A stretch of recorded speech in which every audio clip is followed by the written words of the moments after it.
Ojalá que podamos ser todos libres.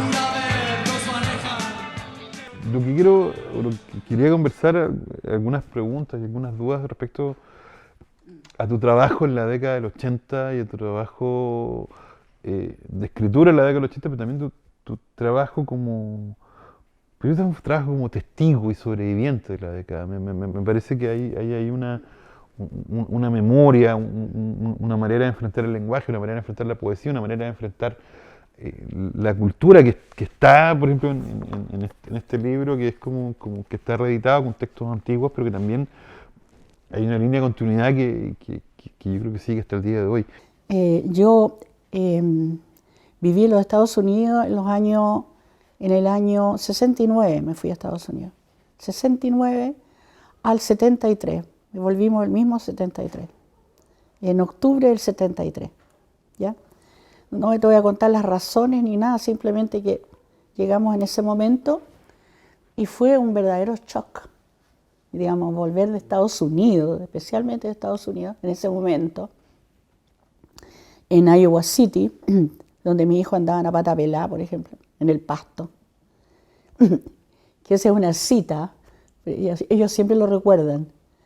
Entonces, volver a un campo de concentración, yo te diría, general, porque eso es lo que era Chile en el 73, ¿no? A agacharte, a escuchar las balas. Yo me había ido a vivir, porque no había habitación, no teníamos donde vivir, me había ido a vivir con mi suegra, que vivía en la Villa Frey.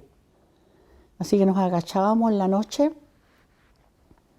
y se escuchaban las balas por todos lados. Entonces, esa sensación, no sé, yo creo que es algo que es inolvidable, ¿no? Y que te repercute siempre. Entonces son momentos inolvidables y eso tiene que ver con la escritura. Entonces Bobby Sands surge en ese espacio. ¿Por qué? No lo puedo explicar.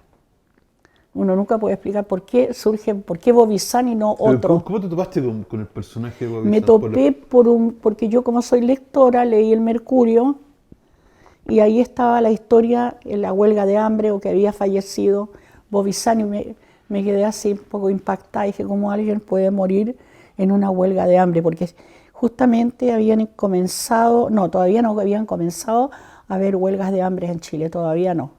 En ese momento no. Y fue un momento pero grandioso de la Sociedad de Escritores porque estaba Nicanor Parra, qué sé yo, Enrique Lin pasaba, Rodrigo Lira pasaba todo el tiempo, ¿cómo se llama? Juan Luis Martínez. Todos pasaban a la Sociedad de Escritores y los recitales que se hacían ahí eran con ellos. Es decir, a falta de que mucha gente se fue, yo diría una pléyade de poetas y escritores que eran profesores de la universidad o estaban estudiando para profesores de la Universidad del Pedagógico, la Universidad de Chile, se les cerraron las puertas y se fueron. Federico Schoft, bueno, todo un grupo yo diría que podría ser la inteligencia de la época, ¿no? Quedó huérfano Chile de todo eso.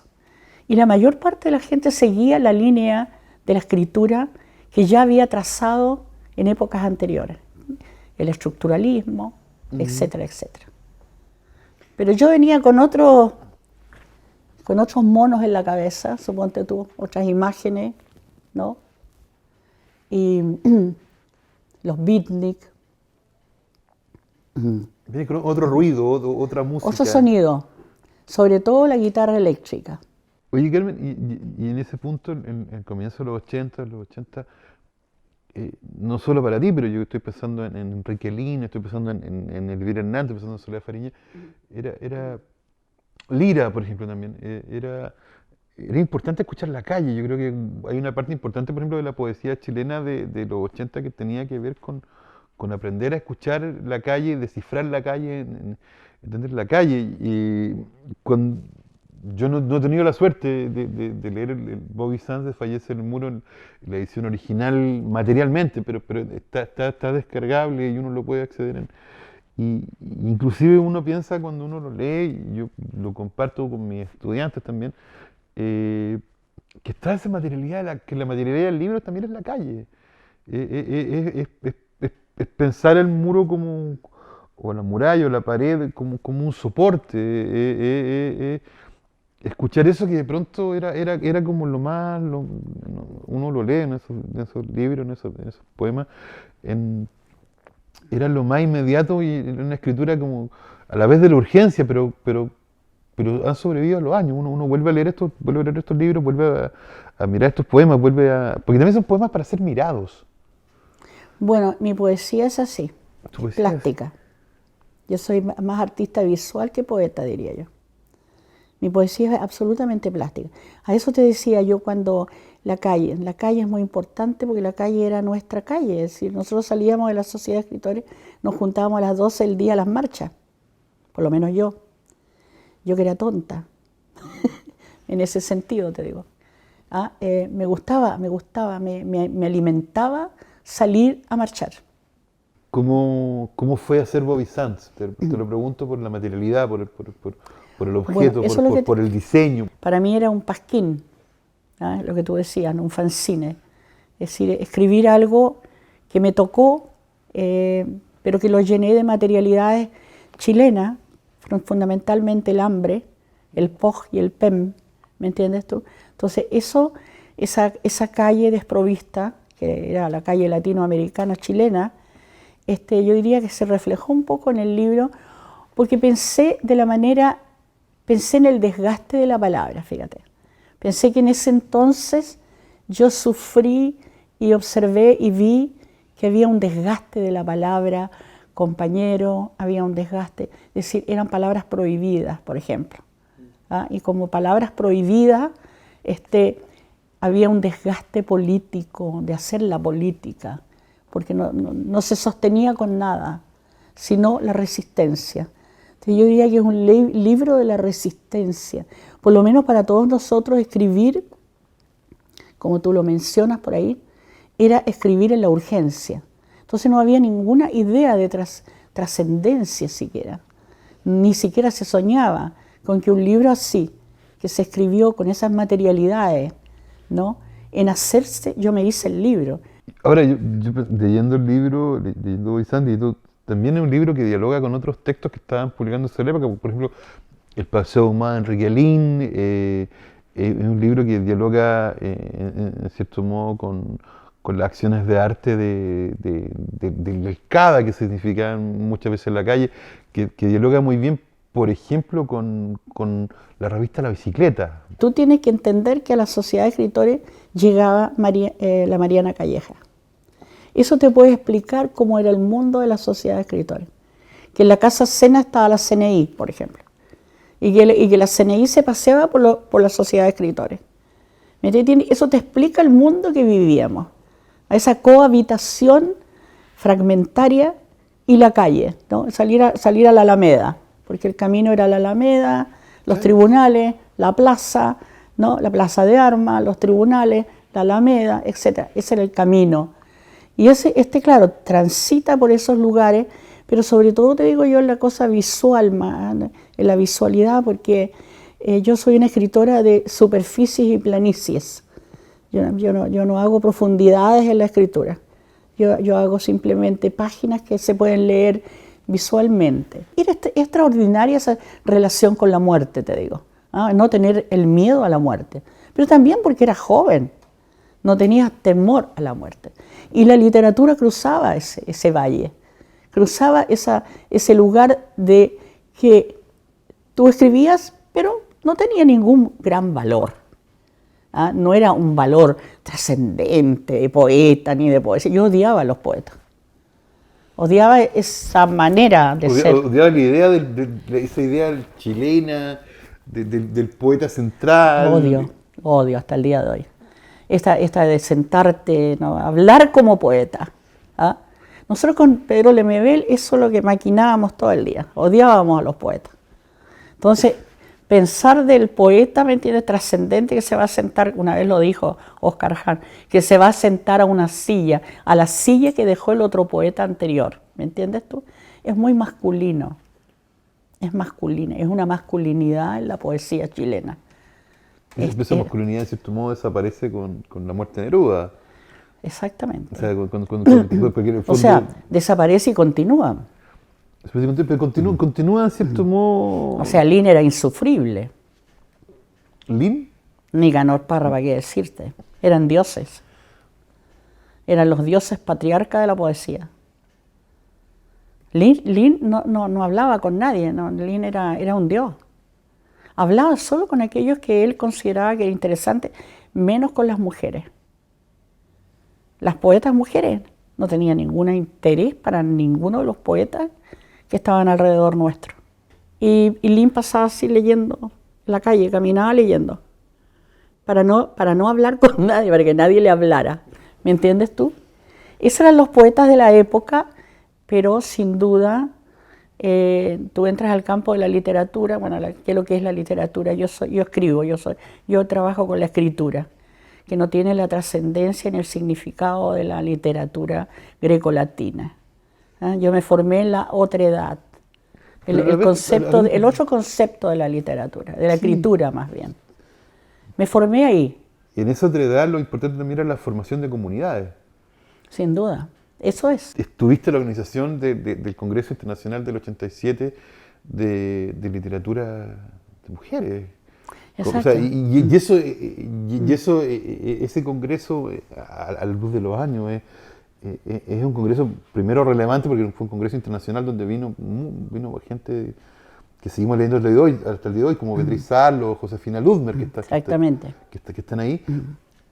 Pero por otro lado, yo estoy acordando... Dos estrellas hoy día. De este video. Me acuerdo hay una grabación que hizo Lottie Rosenfeld del Congreso, donde por ejemplo aparecían José Donoso y Jorge Edwards como asistiendo en el público, como comentando. Y a mí me parece interesante... José Donoso fue bien generoso. ¿Sí? Nos ayudó bastante, sí. ¿Sí? Sí. El Congreso fue algo también inusitado, te digo. Pero fíjate que no solamente ese Congreso, hubo antes otro Congreso de escritores, que eran escritores del exilio, la SECH. Hubo un Congreso previo. Así que hacer un segundo Congreso ya teníamos un antecedente, entonces no fue tan complejo, ¿no? De preparación un año y medio, pensarlo con... está la morada también, ¿eh? Sí. Para que no te olvides de eso. No, sí. Entonces era este trasvasije del feminismo, de las mujeres, de la escritura, ¿no?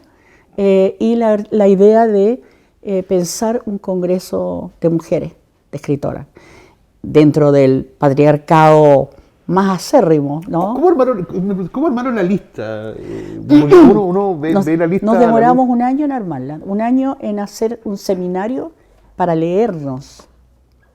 Porque también tú dices esa comunidad no se conocía tampoco.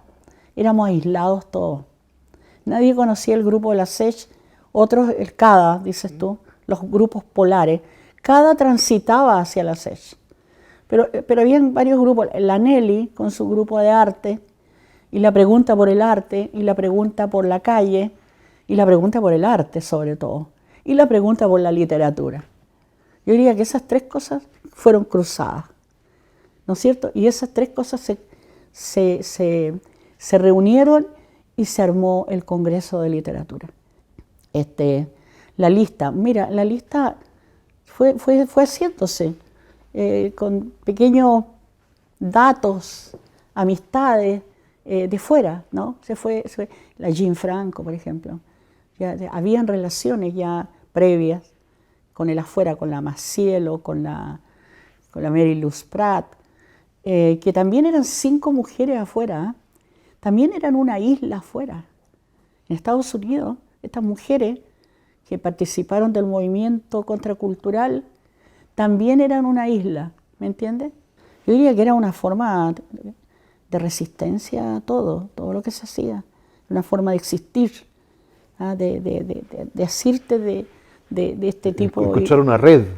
Entrar a una red, dejar afuera, digamos, es como una casa que está ardiendo por los 4 costados y tú estás tratando de agarrarte de las vigas, digamos, esa era más o menos la imagen de lo cultural que se daba y que como había un descampado también, es decir, había una referencia que no fue lineal, que se pierde con todo el grupo que...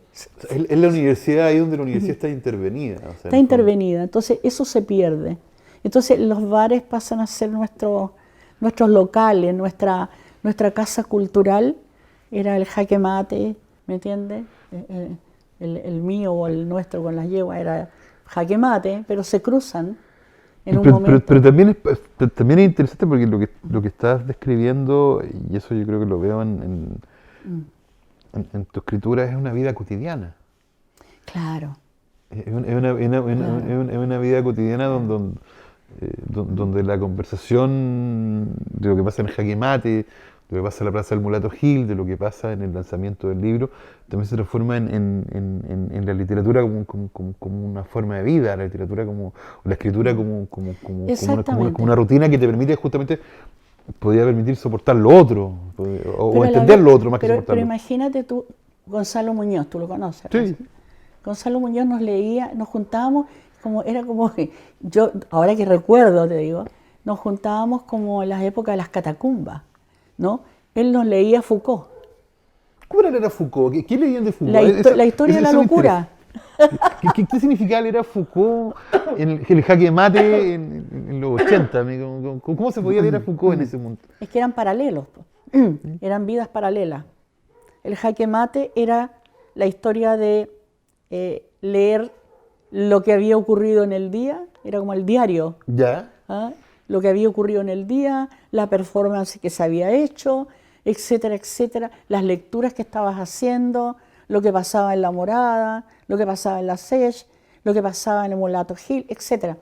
O sea, era el trasvasije cultural y el copete, ¿me entiendes? Entonces, ese era el jaque. Había mucho alcohol. Había alcohol. ¿Se podía soportar sin alcohol? Alcohol y droga, ahí entra la droga. En esa época, para nosotros la marihuana era nuestra salvación del día. Andar volado todo el día, pero no andabas volado, para nada. ¿No? Andabas aterrizando bien. Pero esa intuición... Hiper receptivo. Andabas muy receptivo. Entonces, la marihuana nos ayudaba bastante, por lo menos a Pedro, a mí. Las otras chiquillas, no, ellas eran más, bueno, más bien la Nelly, el alcohol, ¿no? El popper, la cocaína entró después, pero entra en el jaque mate la cocaína. Y ahí empiezan los primeros intereses con la cocaína, con el arte y la cocaína, porque el jaque mate llegaba a todo el mundo. Y las fiestas de Enrique Lin, las fiestas del garage. ¿Fuiste a muchas fiestas? ¿Fuiste a muchas fiestas? Íbamos, por supuesto, teníamos que ir. Para nosotros la fiesta era cultural. ¿Cuándo una fiesta era buena y una fiesta era mala? Yo siempre me he preguntado... No había fiestas malas. ¿No había fiestas malas? No había fiestas malas. Era una intensidad que tú no te puedes imaginar. Era una intensidad. ¿Te tocó ver a los electrodomésticos en vivo? A todos. Era una intensidad, eran los 3.000 mujeres en el garage, ¿no? Era ir a escuchar a todos los grupos. Los prisioneros resonaban con nosotros. Era un espejo en el cual todos nos espejeábamos de alguna manera. Y era la música, y era el teatro, el trolley, era el teatro de Grifero, era el teatro en ese momento era Grifero, Edmundo, no me acuerdo el nombre, que yo trabajaba con él en teatro, Radrigán. No, estaba todo pasando. Todo sucedía a la vez. Todo sucedía. Eso me llama la atención. Es que yo te diría que el movimiento es un movimiento contracultural que surge en un momento ahí mismo, en los 80. surge ahí, surge en el descampado. Ahí está la bicicleta, ahí están las peñas, ¿me entiendes tú? Las peñas eran un trasvasije a los bares, ¿no? Es que las fiestas eran más bien la fiesta de la Casa de la Camiruaga, por ejemplo, que llegan casi 1000 personas, ¿me entendís tú? La fiesta de la Camiruaga, que el otro día tú vas a encontrar lleno de jeringas en el suelo. ¿Ah? No, eran bacanales. Yo no he vuelto a ver una fiesta. ¿No he vuelto a ver una fiesta? Tal vez ahora hayan, pero era otra generación. Entonces, pero en ese entonces era bacanal porque estaba todo cruzado con la muerte. Estaba todo cruzado con a quien detuvieron. Estaba todo cruzado, ¿me entiendes? Y nosotros estábamos cruzados porque todos nosotros pertenecíamos a partidos políticos. Entonces estábamos enganchados con la política, con la cultura, y todo sucediendo al mismo tiempo. Entonces, en el día era la cosa política. En la mañana, escribir. En fin, en la noche, escribir. Pero el resto era todo el día para allá, para acá, para allá, para acá. ¿Tu escritura cómo cambió en esos años? Yo creo que yo nunca escribí de otra manera. Yo creo que escribí junto con lo que yo estaba viviendo. Yo creo que la escritura refleja, sobre todo, este era un muro, era un graffiti. Yo tenía claro que yo estaba haciendo un graffiti, que no estaba haciendo un poema, ¿ah? Que era una simbología de algo. Y eso lo tenía claro, entonces tenía que desparramarlo por la página, tenía que entrar en la visualidad, ¿me entiendes? ¿Ah? Visualizaba el muro. Eso es lo que estaba haciendo, visualizando el muro. Y lo orgánico, que es lo corporal. Es como muere alguien que no come. La calle del cuerpo. Ahí está el cuerpo. Yo diría que esas dos vertientes yo las he trabajado mucho en mis libros en general. Excepto en Huellas de Siglo. Y en esa misma pregunta, Carmen, ¿con quién dialogabas en ese momento? Con todos, po. ¿Con todos? Por eso te digo, ¿cómo leíamos a Foucault? ¿Foucault les parece importante? Sí, porque Foucault nos estaba hablando a nosotros, suponte tú, castigar y vigilar, date cuenta. Lo estabas leyendo en el momento. Estábamos viendo el medioevo, estábamos leyendo castigar y vigilar, y la prisión. Foucault era eso, la prisión, castigar y vigilar, el poder. Entonces aprendimos a analizar entrecortadamente, te digo, porque no lo leía uno casi entero, sino que captaba lo que estaba, las páginas. Foucault no era un lugar de estudio, era un lugar de placer. ¿Ah? Como caiga la noche, como decías, ¿no? Aquí cayó la noche, aquí estoy, ¿me entiendes? Y me acostumbré. Si no hay ropa, no hay ropa. Si falta esto, bueno, lo ponemos esto otro. Esa precariedad creo que tiene una cultura y tiene una formación política muy importante. Vivir la precariedad en la vida, te digo que es como yo viví, siempre empieza, siempre moviéndonos de un lado a otro. Nosotros con Pedro nos contábamos esto. ¿Ah? Pedro no era tan nómade como yo. Fue nómade también, en cierto modo, pero mi vida yo la viví así, ¿me entiendes? Saltando como una pulguita. ¿Ah? Esa vida me hizo adaptarme a vivir también la dictadura, te digo. Que no me adapté nunca, sin duda, porque luchamos contra la dictadura. Y la escritura era la resistencia. Y el trabajo, la performance era resistente. Era resistente la entrada a la universidad, pensar en cómo entrar a la universidad, tiene una chifladura. Yo creo que a nadie se le hubiera ocurrido hacer una barbarie así, ¿me entiende? Que nos podían matar porque estaba la cosa de Federici, la universidad estaba tomada. ¿Cómo entrar a la...? Y yo me iba a subir a una yegua porque así era la idea, ¿no? Y No, yo me caí una vez el caballo. Le tengo un poco de respeto a los caballos yo. Me encantan, pero le tengo respeto, así que, no, yo los llevo. Así que, así, pero era como, uno nunca, digamos, uno piensa las cosas, pero también sin ninguna trascendencia, era algo que nosotros queríamos hacer.